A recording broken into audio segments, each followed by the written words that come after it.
Hello, church. A few weeks ago, our pastor preached a sermon about heaven. Isn't it fun to try to imagine something so beautiful, so wonderful, so amazing that your mind simply can't fathom it? Okay, maybe not all of you can identify, but we do know that heaven will be great. We can all look forward to it with great anticipation, even if we can't quite imagine what it would be like.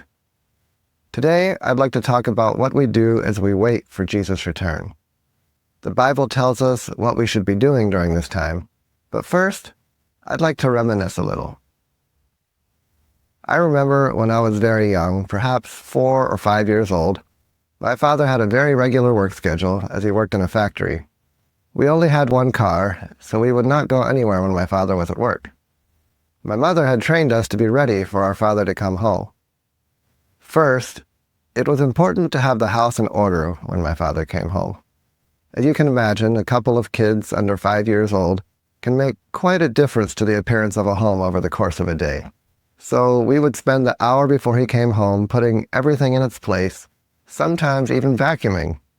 Our home was to be a place my father would want to come home to. Second, the home was to be peaceful when father came home. That meant that we couldn't be jumping around and making noise when he walked through the door. To facilitate that, she had us sit quietly in a chair by the picture window in the living room.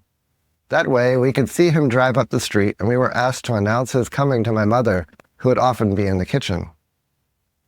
Finally, when my father eventually arrived, my sister and I would run outside, greet our father with a hug, and help him carry anything into the house that he may need help with, such as groceries. Sometimes he would bring us a gift. Then, when dinner was ready shortly after, we would all sit down to eat together. I think there are a lot of parallels from this childhood memory to the time we are living in now as we await Jesus' soon return.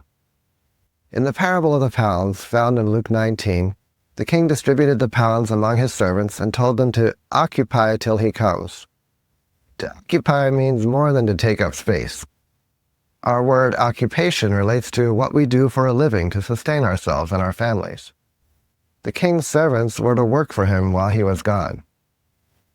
At 5 years old, my job was to clean up the mess I made throughout the day and to make myself presentable. 2 Peter 3:12 talks about waiting for and hastening the day of the coming of our God, which we can do by laboring in the field that is already white for harvest, John 4:35, and fulfilling the Great Commission to send the gospel to the entire world, Matthew 28:19. I know that not all of us are given the gift of preaching and teaching. Francis of Assisi is thought to have said, "Preach the gospel at all times. If necessary, use words." If we profess Christ's name, you can rest assured that people are watching you to see if Christ is someone they may want to follow too.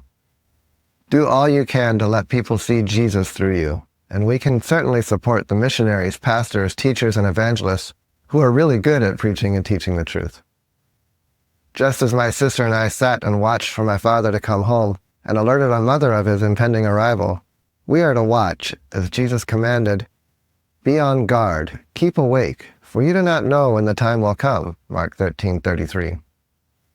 To watch means more than to look and see. It is keeping a watch and warning those who don't or can't see because they don't have the vantage point that we do.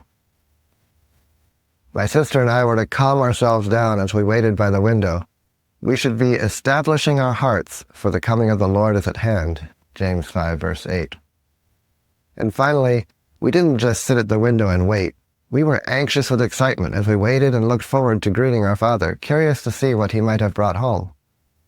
Likewise, Paul tells us in Hebrews 9:28 that Christ will appear a second time, not to deal with sin, but to save those who are eagerly waiting for him. Are you eagerly awaiting Christ's return? I'm not talking about being happy to see him when he comes, but waiting with bated breath, living like his coming could be at any moment. I know I look forward to that day when all God's people sit down together at that mile-long table to eat the antitypical Feast of Tabernacles in heaven. Jesus, the prophets, and the apostles have given us signs to look for to know that Jesus' second coming is near. We see those signs taking place all around us, so we know that his coming is sooner than it has ever been. Are you ready? Are you warning others to get ready? Are you eagerly awaiting his soon return? Soon and very soon we will see him coming in the clouds of glory, and this dismal planet will become but a distant memory. Let's do all we can to hasten that day. Have a blessed week.